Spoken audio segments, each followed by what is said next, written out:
गाव एलकुळ आहे.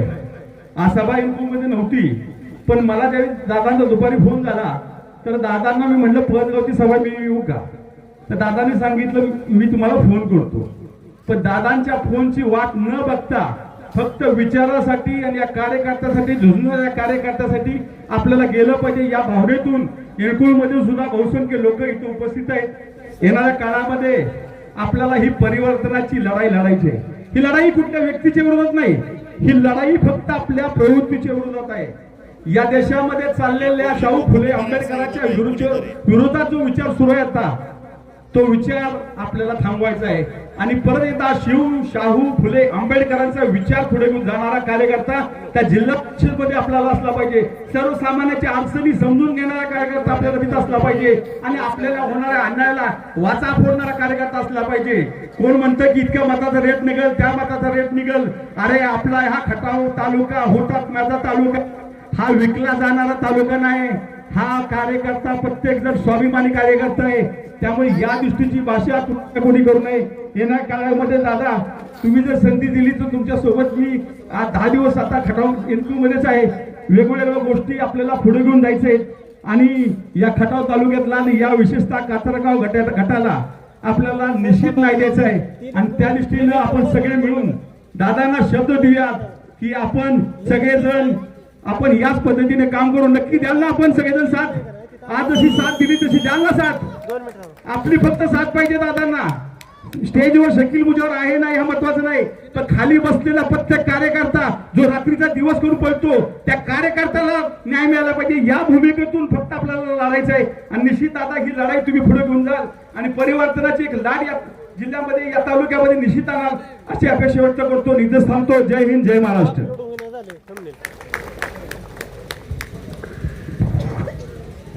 माझी विनंती असेल की आलेल्या पाहुण्यांचा सन्मान सोहळा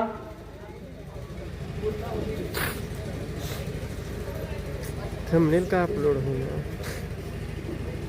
दोनच असते ना.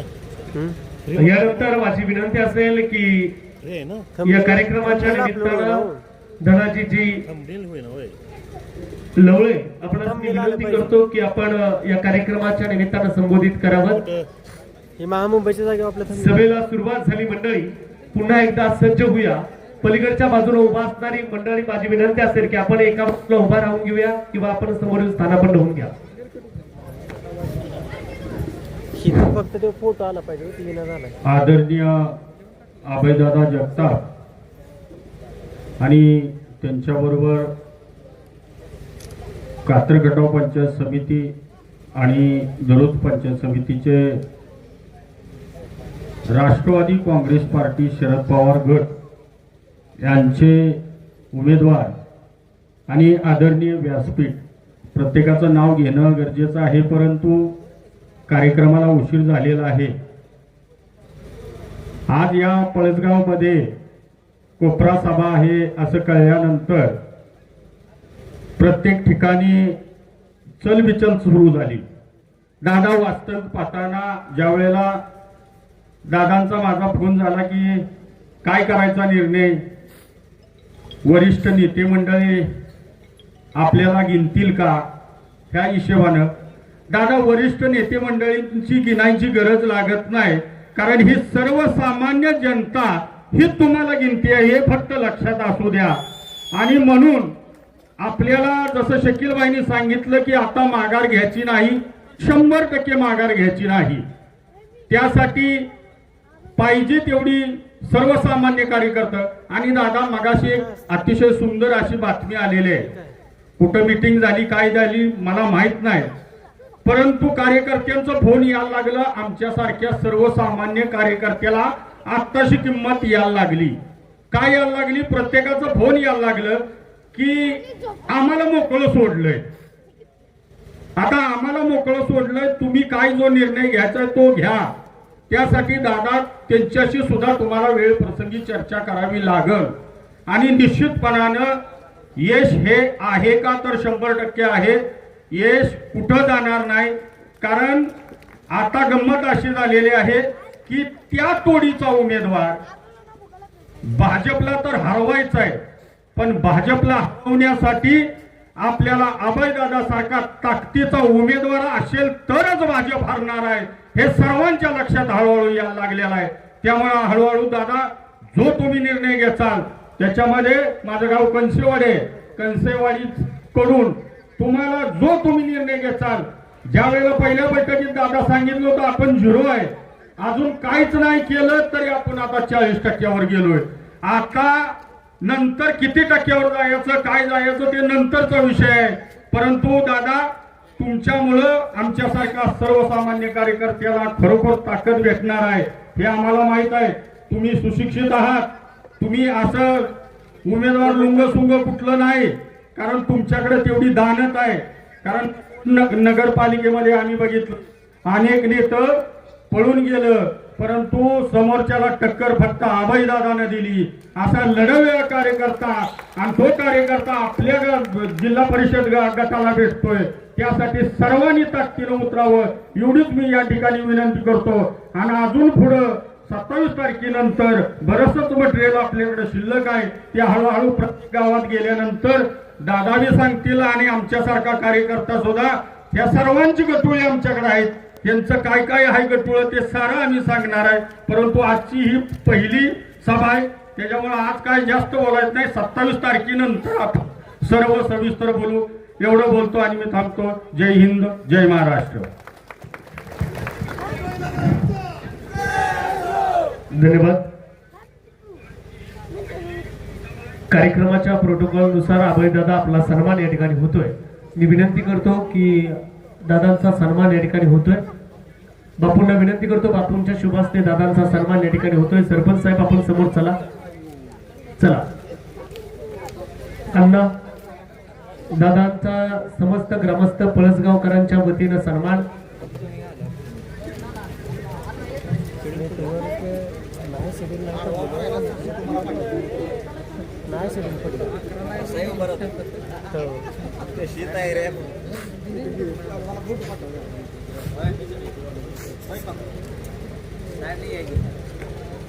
सन्मान सोहळा या ठिकाणी होतोय. दोन्ही जण थांबा जरा. दादांचा सन्मान होतोय, जरा जोरदार टाळ्यांच्या गजरात दादांचं स्वागत करूया. दादा खऱ्या अर्थानं कातरकटाव जिल्हा परिषद गटाचे नवनूतन उमेदवार. बदल हवाय, कारण का परिवर्तन नवाय, परिवर्तनाचा अध्याय सुरू होतोय, नवी साथ आपल्याला मिळते आहे. नंतर मी विनंती करतो की कातरकटाव पंचायत समिती गणाच्या उमेदवार सौ आरती अर्जुन दुबळे यांचाही सन्मान या ठिकाणी होतोय. आरतीताईंचा सन्मान. वहिनी चला घ्या.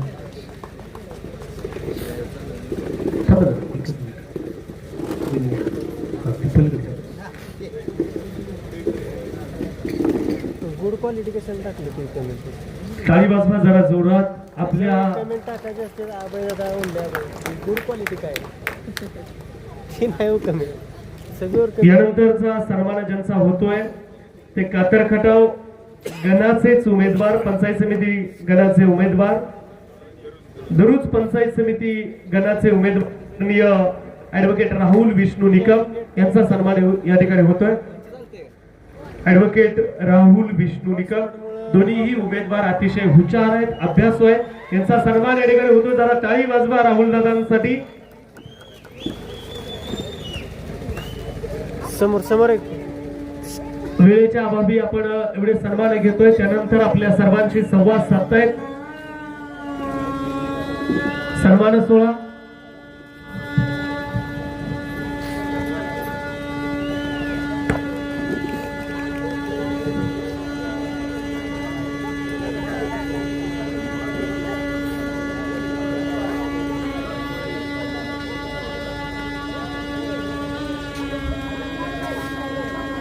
धन्यवाद मंडळी. पुन्हा एकदा त्या विचारांची चळवळ आपल्या आता चालू असू द्या. मंडळी, विचारांचं परिवर्तन घडलं पाहिजे. वयाच्या 87व्या वर्षी पवार साहेब या भागामध्ये नव्हे तर अखंड महाराष्ट्राच्या राजकारणाच्या पटलावर यशवंत विचारांचे वारसदार होऊन पूर्वगामी महाराष्ट्राचा विचार रुजवत आहे. रुजवलेला विचार जनमानसांपर्यंत पोहोचवून त्या लोकांचं कल्याण साधतायत. येणारी आताची पिढी म्हणायला लागली पवार साहेबांनी काय केलं, तर पवार साहेबांनी चाकण सारखी इंडस्ट्री उभा केली आणि महाराष्ट्रातल्या तरुणांच्या हाताला रोजगार प्राप्त केला. पवार साहेबांनी काय केलं, तर आमचा शिकलेला आयटी इंजिनियर झालेल्या मुलाला आयटी क्षेत्र उभा राहावं म्हणून हिंजवडी सारखं आयटी क्षेत्र उभा केलं. पवार साहेबांनी या भागामध्ये काय केलं, तर महाराष्ट्रातच नव्हे तर देशातली सर्वात मोठी कर्जमाफी पवार साहेबांनी केली. पवार साहेबांनी काय केलं, तर ज्यावेळी संरक्षण क्षेत्रामध्ये नुसते पुरुष होते त्यावेळी संरक्षण क्षेत्रातील एक ऐतिहासिक निर्णय घेऊन संरक्षण क्षेत्रामध्ये महिलांना उभा करण्याचं काम हे पवार साहेबांनी केलं. पवार साहेबांनी काय केलं, तर पवार साहेबांनी महिलांना 50% आरक्षण देण्याचं काम ही पवार साहेबांनीच केलं. दादा, ह्या जनता जनार्दनाला पवार साहेबांचा इतिहास पुन्हा एकदा समजून सांगूया आणि पवार साहेबांच्या विचारांसोबत पुन्हा एकदा चालूया. यानंतर मी विनंती करतो आपले उमेदवार पंचायत समिती गणाचे आदरणीय ऍडव्होकेट राहुलजी निकम यांना विनंती करतो की आपण या जनता जनार्दनासोबत संवाद साधावा. नमस्ते. आयुष्यात कधी वाटतं नव्हतं ना पळसगावमध्ये भाषण करण्याची संधी मिळेल. आज या ठिकाणी उपस्थित असलेले सर्व मान्यवर गावकरी आणि पंचक्रोशीतील सर्व मतदार बंधू भगिनींनो, मी एक कार्यकर्ता म्हणून दादांबरोबर फिरायला सुरुवात केली होती. पण नशीब एक चांगलं म्हणायचं की त्यांच्याबरोबर आज पंचायत समिती गणामध्ये एक उमेदवार म्हणून उभा आहे. मी आज मी मनापासून माझा मी आभार मानतो दादांचे. आणि सगळ्यात महत्त्वाची गोष्ट आहे की आपल्यासाठी एक आदरणीय वंदनीय असणारे शरद पवार साहेब यांच्या पार्टीचं एक चिन्ह मला मिळालं. तसं बघायला गेलं तर मी स्टेजवर उभं राहिल्यानंतर मी दुसरा भारत पवार आहे. माझं पण अंक कापतं, म्हणजे एक खोटं बोलायची गरज नाही, मी एक प्रामाणिक बोलणारा व्यक्तिमत्व आहे. आज काय म्हणा, आज काय अंक कापत नाही, म्हणजे ही जी एनर्जी आलेली आहे ती अभयदादांमुळे आलेली आहे असं म्हणायला काही हरकत नाही. अभयदादा, एक महत्त्वाची गोष्ट सांगायची तुम्हाला. हे पळसगाव आमच्या मित्राचं गाव, मनोज कुमार गाडगे. समितीने एक 20 वर्ष झालं आमचे वडील त्यांचे चांगले संबंध आहेत. पर्सनली मी जवळजवळ सगळ्यांना ओळखतो इथं, म्हणजे असं कुठलं घर नाही इथं की त्यांना मी ओळखत नाही. आज ह्या गावाची इतिहास आहे. इथं पंचायत राजबद्दल बरं का दादा, पंचायत राजबाबत जर एखाद्याला PhD करायची असेल तर ते PhD पळसगाववर करू शकतो. एवढा मोठा इतिहास आहे. आज ही गोष्ट काय मी पर्सनली इथं बोलणार नाही. पळसगावकरांना माहिती आहे की काय घडतं पंचायत राजमध्ये, काय घडू शकतं. आणि तसं बघायला गेलं तर भारतीय संविधानानुसार जी आपण म्हणतो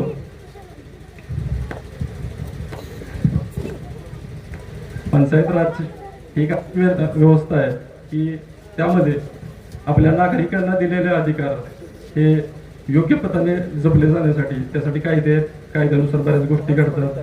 पण आज जर बघतोय आपण की उमेदवाराबद्दल किती आस्था आहे कार्यकर्त्यांना, तर कार्यकर्ते त्याबद्दल आज इथं उपस्थित आहेत.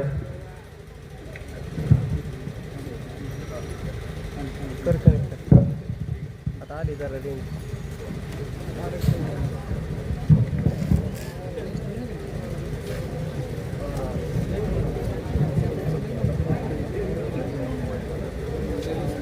राजकीय पटलावर पहिल्यांदा बोलतोय मी. कोर्टात बोलणं ते फॅक्ट्सवर बोललं जातं आणि स्टेजवर बोलायचं म्हणजे एक लाईव्ह बोलण्या गोष्टी आहे जी. तर आज दादांचा आपण इथं जमा झालेलो आहे. आज राजकारणामध्ये वरच्या मोठ्या मोठ्या दिग्गजांकडून एक गळचेपी केली जाते एक सर्वसाधारण उमेदवाराची. आज तुमच्या सगळ्यांच्या कानावर आलेलं आहे की अभयदादा यांनी राजकारण मागे घ्यावी. ह्या संदर्भात बऱ्याच लोकांनी त्यांच्या विरोधात ते बाहेरचे उमेदवार आहेत, ते इथं चालणार नाहीत, चालू शकत नाहीत किंवा इथं टिकणार नाहीत, ते लास्टच्या दरम्यान माघार घेतील, अशा बऱ्याच अफवा आहेत. पण असं काही घडणार नाहीये. दादा इथं ठामपणे उभं राहणार आहेत आणि आपण सर्वांनी मिळून त्यांना एक साथ द्यायचे, त्यांना भरघोस मताने त्यांना निवडून आणायचे. मी त्यांच्यासोबत आणि त्यांच्यासाठी उभा राहिलेलो आहे. माझी फक्त एकच अपेक्षा आहे तुमच्या सर्वांकडून, तुम्ही तुमच्या पूर्ण सपोर्टनुसार, तुमच्या मित्रांनुसार आणि सगळ्या पाहुण्यारवळे जे मतदार बंधू भगिनी आहेत त्यांनी दादांना खूप साथ द्यायचे आणि भरघोस मताने त्यांना निवडून आणायचे. ही माझी प्रार्थना आहे तुमच्या सर्वांना. जय हिंद, जय महाराष्ट्र. धन्यवाद. यानंतर माझी विनंती असेल आदरणीय नितीनजी घाडगे युवा नेते आपणास विनंती करतो की आपण 2 शब्द या ठिकाणी व्यक्त व्हावं. वेळेचा प्रारंभ आहे त्यामुळं कमी वेळात जास्त बोलून घ्या. जास्त बोलण्यासाठी मंचावर बोलण्याची माझी पहिलीच वेळ आहे, त्याच्यामुळं बोलणं थोडं लिमिटेडच राहील. या कातरगडाव गणातील पंचवार्षिक जिल्हा परिषद निवडणुकीसाठी अभयदादा मला बोलले. 2-3 महिन्या अगोदर आमची चर्चा झाली. दादांना त्याच वेळेस मी सांगितलं, तुम्ही खासदारकीला तयारी केली, प्रत्येक भागात कार्यक्रम घेतला, एवढा कोट्यावधी खर्च केला, त्यावेळेस देखील दादा तुम्हाला डावलण्यात आलं. त्याच्यानंतर तुम्ही आमदारकीची तयारी केली. या मानगडावच्या प्रत्येक भागात, औंध गटात, कातरगटाव गटात, इकडून आंधळी मळवणी पासून बसवड पर्यंत प्रत्येक गटात कार्यक्रम घेतला. महिलांसाठी हळदी कुंकवाचा कार्यक्रम घेतला. तसेच कोट्यवधी रुपये खर्च केले, लाखो रुपयांची बक्षीस ठेवण्यात आली. पण पक्षातील गटातील राजकारणामुळं कायम तुम्हाला डावलण्यात आलं. दादांना त्याच वेळेस मी सांगितलं, दादा संधी राजकारणात मागून मिळत नाही, आपल्याला हिसकावूनच घ्यावं लागेल. त्यासाठी आपल्याला आता जिल्हा परिषदेची निवडणूक आहे, लढावंच लागेल. दादा तुम्ही लढला नाही तर आम्ही कुणाच्या दारात जाणार. तुम्ही आता जिल्हा परिषदच्या निवडणुकीच्या तयारी सुरू असताना दादा पुन्हा मध्ये भेटले. तुमचा गट बाहेरचा आहे. या कातर खटाव, मान खटाव या विधानसभेच्या आमदारकीच्या ह्याच्यात सुद्धा खटावचा उमेदवार कुठे आहे? उमेदवार मानचाच आहे. तरी खटावकरांनी त्यांना घेतलंच की, सामावून घेतलं. तसं तुम्ही विकासाचं राजकारण करताय, तुम्ही धर्माचं, जातीचं राजकारण करत नाही. शाहू फुले आंबेडकरांचा विचार घेऊन, प्रत्येक जातीला सोबत घेऊन आपली राष्ट्रवादी पुढे जात आहे. या विकासाचं राजकारण करत आहे. यामुळे प्रत्येक गावातला, प्रत्येक भागातला तरुण कार्यकर्ता, महिला आणि सर्व पुरुष मंडळी दादा तुमच्या 100% पाठीशी आहे. आणि 7 तारखेला 100% गुलाल आपलाच आहे. आणि या पळसगावचा इतिहास सांगतो तुम्हाला. झालेली विधानसभा निवडणुकीमध्ये आमच्या निमसोड गण होता अगोदर, त्याच्यानंतर कातरगटाव गण झाला. या गणात आर्थिक राजकारण लय चालतं, म्हणजे सगळा खेळ बॉक्सनं, खोक्यानं चालतो.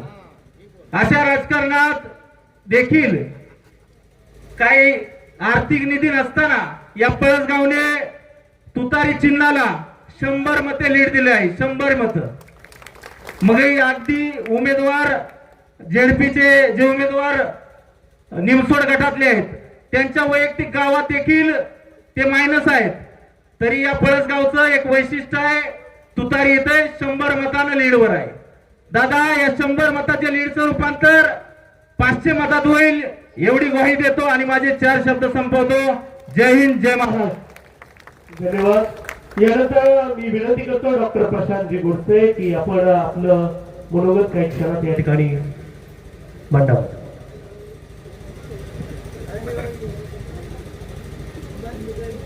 आदरणीय अभयदादा जगताप, इथं उपस्थित असलेले आमचे मार्गदर्शक विष्णुबंध निकम साहेब, तसेच कातरगटाव जिल्हा परिषद मतदार गटातील आणि गणातील दरुज आणि कातरगटाव गणातील दोन्ही उमेदवार आणि उपस्थित असलेले गावोगावचे सरपंच आणि इथले सर्व ग्रामस्थ, आम्ही गेले 15 दिवस सगळ्या गावागावात फिरतोय. तर सर्वसामान्य जनतेचा अभयदादांना प्रचंड मोठा पाठिंबा आहे. खेडेगावातला सगळा जो युवक वर्ग आहे, जो शाळा शिकलेला आहे, ग्रॅज्युएट आहे, जो इंजिनियर आहे, तो अभयदादांच्या मागे ठामपणे उभा राहायला लागलेला आहे. तर हा अचानक बदल झालेला नाही. दादांच्या माध्यमातून दादा हे स्वतः एमटेक आहे, उच्च विभूषित आहे, शिकलेला उमेदवार आहे आणि त्यांनी आपल्या भागातल्या जवळजवळ 350 इंजिनियर्स लोकांना त्यांच्या कंपनीमध्ये, सॉफ्टवेअर कंपनीमध्ये, पुण्यामध्ये, दिल्लीमध्ये, इंदोरमध्ये त्यांच्या कंपन्यांमध्ये इंजिनियर लोकांना काम देण्याचं काम दादानी केलेलं आहे आणि त्या उतराईतनं मुक्त होण्याचं आपलं आता काम आहे. दादाने मागच्याच आठवड्यात सांगितलं मला, आम्ही एका कामानिमित्त पुण्यामध्ये बसलो होतो. दादा म्हणले की कातरखटाव ते एलकुळच्या दरम्यान जो मोकळा पट्टा आहे, त्या मोकळ्या पट्ट्यामध्ये आपल्याला सोलर पार्क, टेक्सटाईल पार्क आणि महिलांसाठी एखादा रोजगार उभा करता येईल का. तर त्यामध्ये त्यांनी मला एक सोलर पार्कचं एक मॉडेल दाखवलं त्यांनी आणि त्याचबरोबर महिलांसाठी रोजगार उभं करण्यासाठी दानाजी लवळे तुम्हाला एक बोलले की कंसेवाडी एनकोळ खातोळच्या महिलांना ज्यांना वर्षभर रोजगार पुरेल असा आपल्याला एखादा रोजगार आपल्याला इथं उभा करायचा आहे. आणि तुम्हाला माहित आहे ह्या सगळ्या उमेदवारांमध्ये सर्व बाबतीत अभयदादा हे सरस आहेत आणि ही उमेदवारी जनतेची उमेदवारी आहे. आज आम्ही आठवडा झालं सांगतायत तुम्ही असं करू नका, तुम्ही तसं करू नका, पण प्रत्येक गावोगावी ज्यावेळी फिरतोय त्यावेळी सर्व युवक वर्गातून जो प्रतिसाद येतोय तो जबरदस्त प्रतिसाद आहे आणि तुम्ही या संधीचं सोनं करा. या भागातले जे उमेदवार आहेत त्यांनी 5 वर्ष तुमच्या भागात निवडून आल्यानंतर किती वेळा तुमच्याकडे आले, आता तर कहरच केलेला आहे. जो उमेदवार सभापती पदाचा दिलेला आहे त्या उमेदवाराला लिहिता येत नाही, वाचता येत नाही असा सभापती तुम्हाला चालेल का. आता जो पंचायत समितीचा हा उमेदवार, सभापती पदाचा उमेदवार आणि समोरचा असलेला उमेदवार, जमीन आसमानचा फरक आहे आणि तुम्हाला याचा विचार करायला लागेल. अंगठा बादर जर असली माणसं जर तुम्ही निवडून द्यायला लागला तर पुन्हा आपले 5 वर्ष वाया जाणार आहे. आपल्या खेडेगाव, आपल्या गावागावातल्या युवकांना रोजगार मिळाला पाहिजे. आज बरीचशीच मुलं शिकून त्यांना नोकऱ्या नाहीत आणि त्या नोकऱ्या नसल्यामुळं नैराश्याच्या गर्तेत ही लोक गेलेले आहेत. मी स्वतः डॉक्टर आहे.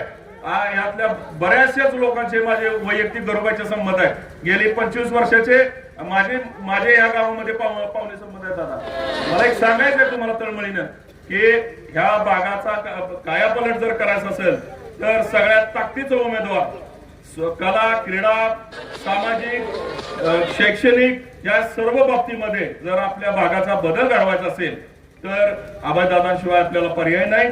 आणि ज्या शरद पवारांनी त्या तुम्ही मला सांगा मागच्या 2014 साली खतांच्या किमती काय होत्या बघा. खतांच्या किमती 10-20 पोतं 1200 रुपयाला मिळत होतं. आता खताच्या किमती 2100 रुपये झालंय. जनता हुकाचून आहे. सिलेंडरचा दर 350 रुपयाला सिलेंडर मिळत होता. 1000 रुपयाच्या वर सिलेंडर गेलेला आहे. तरी जनतेचा हुकाचून आहे. महिलांनो तुम्ही 2 वर्ष झालं सोने खरेदी करू शकत नाही. आज सर्वसामान्य गोरगरीब जनतेच्या एखाद्या मुलीचं लग्न करायचं म्हणलं 1 तोळा 1,45,000 रुपये दर आहे. कुठं आहेत आजचे दिन. तुम्ही विचार करा या गोष्टीचं. ज्यावेळी आपण 42,000 रुपये सोनं होतं आज 1,45,000 रुपये सोनं गेलेलं आहे. कसं गोरगरिबांनी एखाद्या मुलीच्या लग्नात सोनं घालायचं याचा विचार केला पाहिजे. आणि औद्योगिक क्रांतीचे जनक ज्या दादांनी आपल्याला सर्वसामान्यांना रोजगार मिळवून दिलाय, 350 लोकांना खटाव मान तालुक्यातल्या इंजिनियर्सला जॉब दिलेला आहे, अगोदर केलेला आहे. त्यामुळे तुम्ही अशा ताकदीच्या उमेदवाराबरोबर तुम्ही राहा. कुठले 2 नंबरचे दादांचे धंदे नाहीत. सर्व स्वच्छ धंदे आहेत. सगळे व्हाईट कॉलरचे धंदे आहेत. त्यामुळे सगळेजण बिचकतायत दादांना. त्यामुळं आपण क्रांती घडवून खटाव तालुक्याची मुहूर्तवेळ 2029 आपल्याला उभी करायची आहे आणि ती विजयाची गुढी ह्या पळस गावातून आजपासून सुरुवात होणार आहे आणि त्यात सर्वात तुम्ही सामील व्हा. मी तुम्हाला परत एकदा सांगतो की ही आज पळसगावची क्रांती ह्या गटामध्ये ज्योत पेटवल्याशिवाय मोठी राहणार नाही. आणि तुम्ही इथं मला 4 शब्द बोलण्याबद्दल उपकृत केलं त्याबद्दल मी संयोजकांचा आभार मानतो. धन्यवाद डॉक्टर साहेब. यानंतर आनंदरावजी फडतरे पळसगाव नगरीचे आपणास मी विनंती करतो आपण बोलावं. फडतरे साहेब चला. नाही चला समोर. आपण जर व्यक्त झाला तर मतपरिवर्तन होणार आहे, कारण का आपल्या बोलण्यातून इथला जनता जनार्दन ही आज्ञा पाळणार आहे.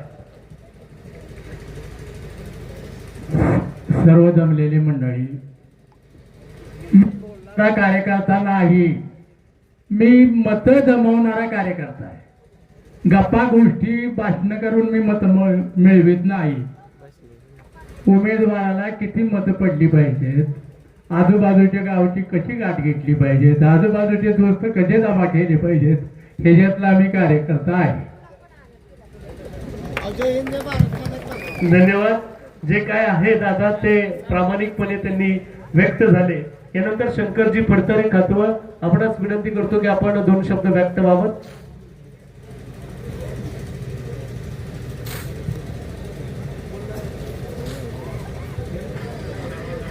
हॅलो, या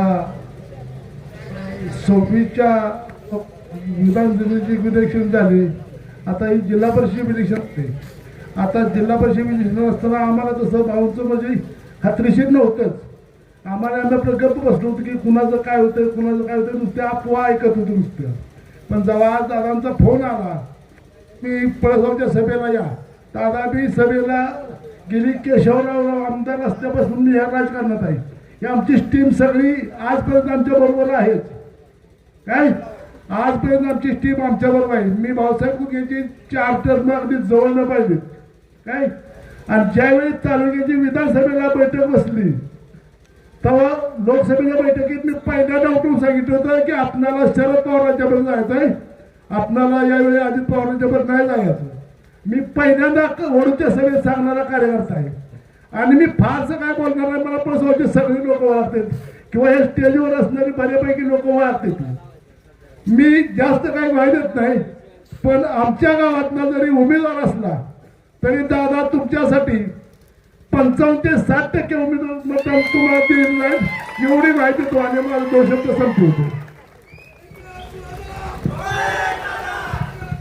आता यानंतर आपल्या सर्वांशी बोलतायत कातर खटाव गटाचे लोकप्रिय, कातर खटाव जिल्हा परिषद गटाचे लोकप्रिय राष्ट्रवादी काँग्रेस पक्ष शरदचंद्रजी पवार या गटाचे जाहीर उमेदवार आणि आपल्या विकासाचं पर्व, नवा अध्याय आणि परिवर्तनाचं ध्येय घेऊन चालणारा आपला नेता आदरणीय अभयसिंह दादा जगताप.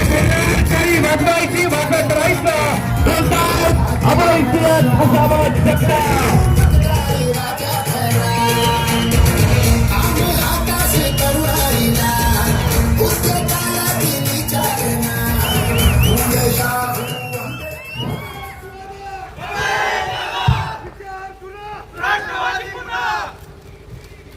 ग्रामदैवत विठ्ठल रुक्माईला प्रथम नमन करतो. या जिल्हा परिषद निवडणूक 2026च्या या प्रचार सभेच्या अनुषंगाने या ठिकाणी उपस्थित असणारे आमचे मार्गदर्शक विष्णुदादा निकम, त्याचबरोबर कालिदास घाडगे, आता ज्यांनी मनोगत व्यक्त केलं ते आनंदराव फडतरे, मानेवाडी सरपंच रवींद्र पवार, खातवळचे सरपंच शंकर फडतरे, माजी सरपंच राजाराम फडतरे, माजी सरपंच ज्ञानदेव घाडगे, ज्यांनी उत्स्फूर्त असं आपलं मनोगत व्यक्त केलं असे आमचे मित्र शकील मुजावर, त्याचबरोबर माजी सरपंच जनार्दन मोहिते, एनकुळचे अजित कुमार खरमाटे, या दरुज गणाचे उमेदवार ॲडव्होकेट राहुल निकम, त्याचबरोबर कातर खटाव गणाच्या उमेदवार आरती अर्जुन दुबळे, या ठिकाणी उपस्थित अजिंक्य बोडके, मनोज घाडगे, डॉक्टर प्रशांत गोडसे, डॉक्टर रोहन गोडसे, सुगंध घाडगे, जयवंत घाडगे, दादासाहेब घाडगे, माझे मित्र नितीन घाडगे, अमोल वनवे, एनकुळवरून या ठिकाणी उपस्थित असलेले धनाजी लवळे, धनाजी काटकर, गोरख जाधव आणि उपस्थित सर्वच पळसगाव आणि परिसरातून आलेले बंधू आणि भगिनींनो, या ठिकाणी आवर्जून माझ्या विनंतीला मान देऊन उपस्थित असणारे पत्रकार बांधव. खरं तर पळसगाव पासून सुरुवात करण्याचं एक कारण आहे. माझं आणि पळसगावचं नातं काही जुन्या मंडळींना माहीत असेल, काही नवीन लोकांना माहीत नसेल. आमची आजी पळसगावची, म्हणजे वडिलांची आई ही पळसगावची घाडग्यांची, आणि मी पळसगावचा नातू आहे. तुमचं काम आहे मला आशीर्वाद द्यायचं आहे ना, आहे का नाही माता भगिनी? चला, तर पळसगावचा मी नातू आहे, पळसगाव बरोबर माझं नातं आहे, त्यामुळं पळसगावपासून सुरुवात केली आणि सुरुवात उत्स्फूर्त झाली, म्हणून आपणा सर्वांचं मी मनपूर्वक आभार व्यक्त करतो.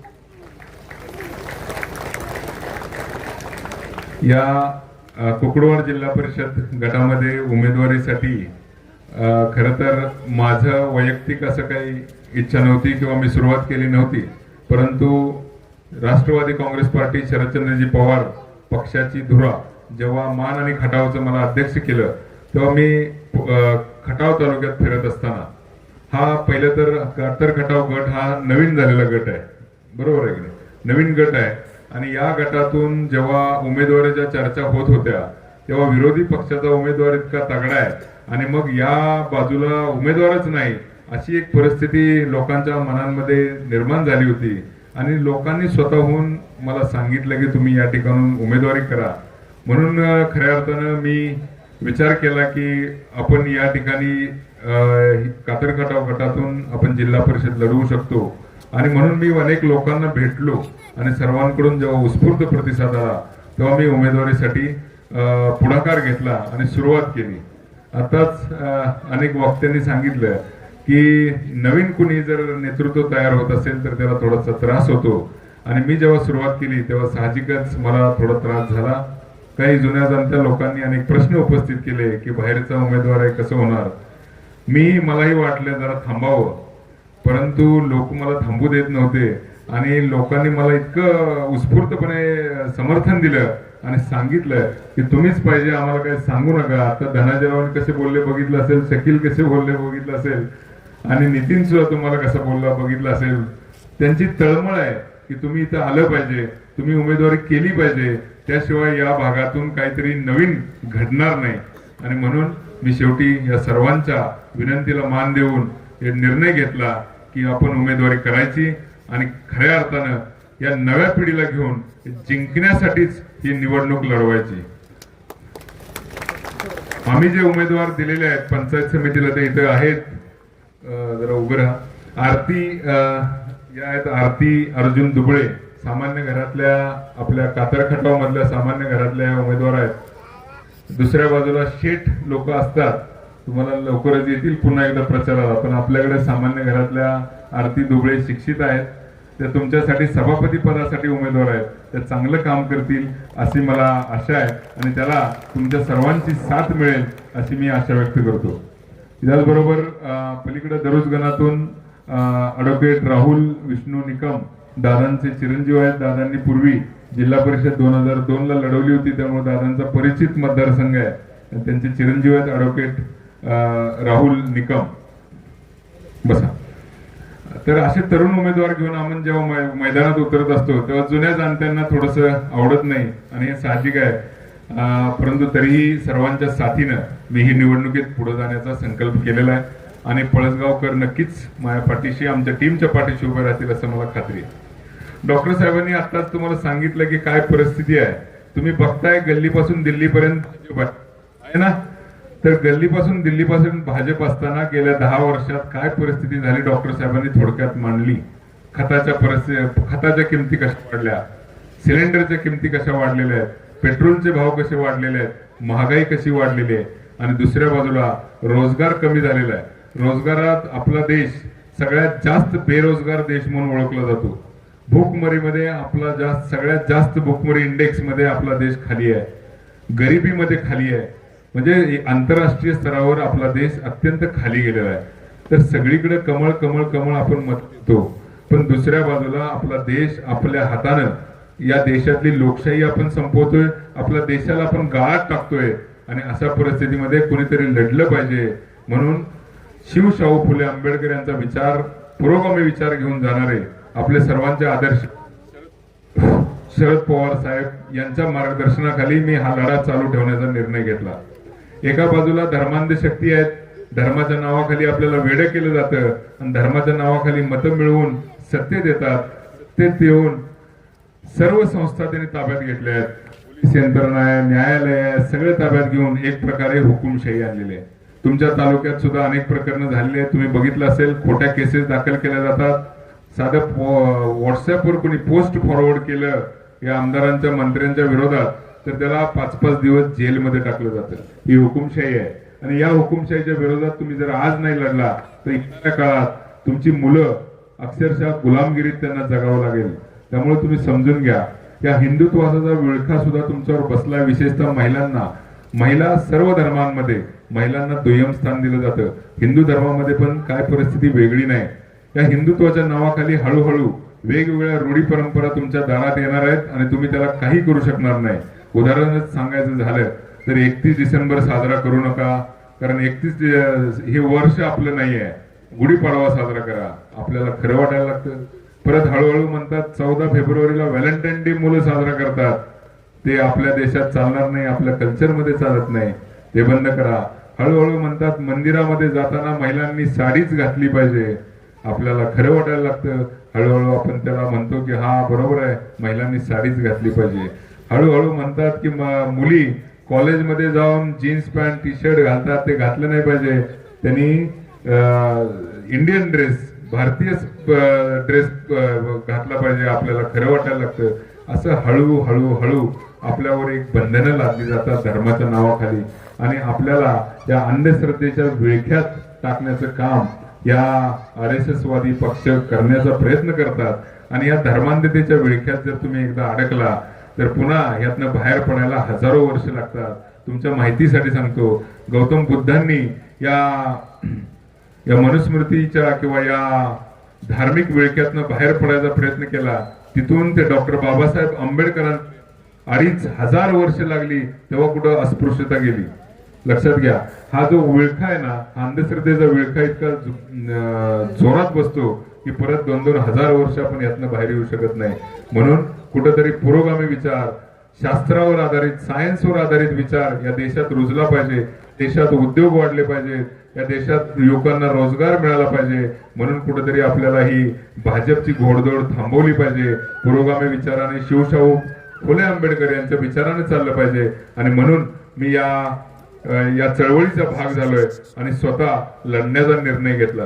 आता जिल्हा परिषदेची निवडणूक आली. आता नितीनने सांगितलं पैशाचा मारा भरपूर होणार. पाण्यासारखा पैसा तुमच्या दारात येणारच ना. पाण्याचाच पैसा आहे, पाण्याचाच पैसा आहे. तो पाण्यासारखा तुमच्यापर्यंत येणार. परंतु तो पैसा कुणाची तरी घरे लुटून या भाजपच्या नेत्यांपर्यंत पोहोचलेला असतो, एवढं लक्षात ठेवा. तो काही इमानदारीतनं कमवलेला पैसा नाही. त्यामुळे पैसा घेण्याबद्दल काही नाही, परंतु तुम्ही मत देताना आपलं डोकं धडावर असलं पाहिजे. शांत चित्ताने विचार करून उमेदवाराला मत द्या. माझ्याबद्दल म्हणाल तर मी लोकसभेपासून तयारी करत होतो. मी पुरोगामी विचाराचा, इथपर्यंत ठीक आहे. पण मी काम काय केलं? मी कुठल्याही पदावर नाही, कुठलंही इलेक्शन मी लढवलं नव्हतं. तरी सुद्धा मी या जिल्हा परिषदेचे जे विषय असतात, शिक्षण, आरोग्य, महिला आणि बालविकास, या विषयावर विचार केला तर आमच्या कुकडवाड जिल्हा परिषद गटामध्ये किमान 4 शाळा डिजिटाईज करून त्याच्यामध्ये गोरगरीब मुलांना कॉम्प्युटरचं शिक्षण देण्याचं काम मी करतो. माझ्या खर्चाने मी केलंय, त्याचा मला अभिमान आहे. आणि या कातर खटाव जिल्हा परिषद गटामध्ये माझं पहिलं उद्दिष्ट हे राहील की सर्वच्या सर्व शाळा डिजिटाईज करून त्यामध्ये चांगल्या पद्धतीचे कॉम्प्युटर शिक्षक ठेवून या मुलांचं, गोरगरिबांच्या मुलाचं शिक्षण चांगलं कसं त्यांना मिळेल, उच्च प्रतीचं कसं मिळेल, हे काम करण्याचा मी निर्धार केलाय. का बरं शिक्षणावर काम करावं हे तुम्हाला सांगतो.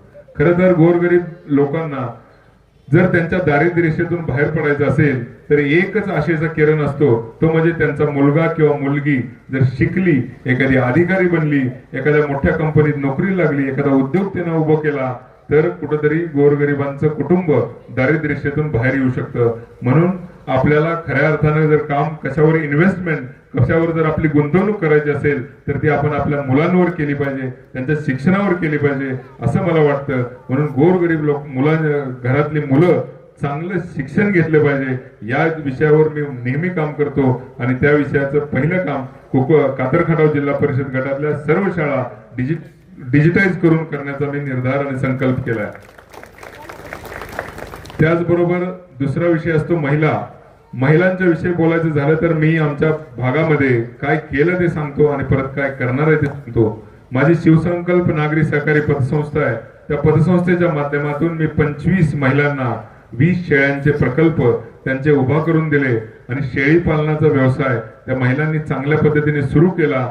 त्यांना पतसंस्थेतून काही कर्ज दिलं, काही बिनव्याजी पैसे दिले आणि त्यांचे प्रकल्प आता चांगल्या पद्धतीने सुरू आहेत. अशाच पद्धतीनं महिलांना उद्योग सुरू करून त्यांच्या उत्पन्नात वाढ करणं, मग काही घरगुती गृहउद्योग असतील, काही शिलाई कामाचे उद्योग असतील, काही शेळी पालनाचे उद्योग असतील, अशा पद्धतीचे उद्योग घरोघरी उभा करून या महिलांचं उत्पन्न वाढवण्यासाठी मी दुसरा आणि महत्वाचा प्रयत्न करेन असं मी तुम्हाला आश्वासन देतो.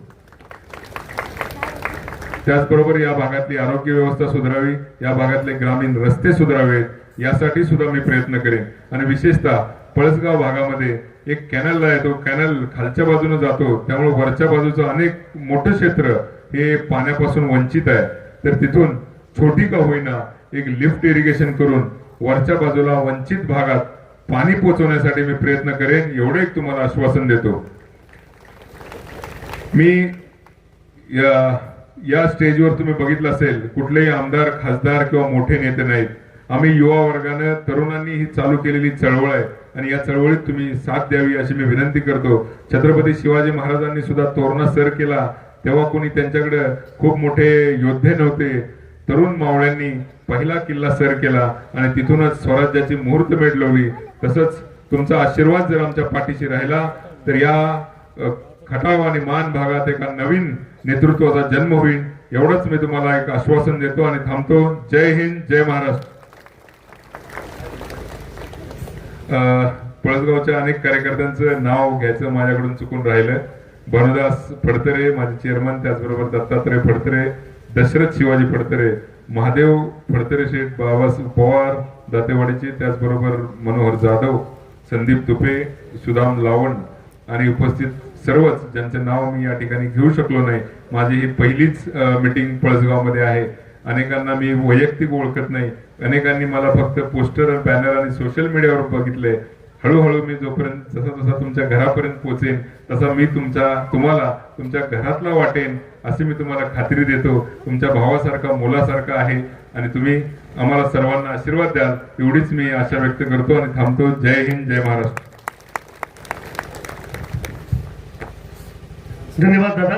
पुन्हा एकदा आपल्या विचारानं आपण एकसंघ होतोय ना. हात वर करून दादाला आशीर्वाद द्या सगळ्यांनी. पळसगावकर हात वर करून आशीर्वाद द्या. पुन्हा एकदा राष्ट्रवादी काँग्रेस पक्ष त्याच विचारानं उभा राहतोय. बोला राष्ट्रवादी काँग्रेस पक्षाचा आवाज मोठ्यानं आला पाहिजे. राष्ट्रवादी काँग्रेस पक्षाचा, छत्रपती शिवाजी महाराज की जय.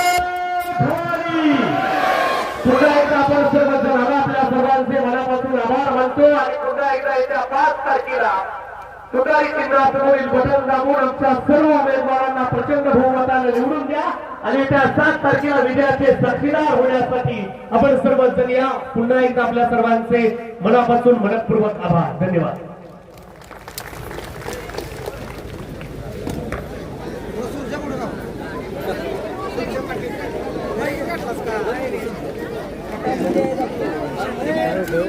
लोक तिथे त्याच्यावरती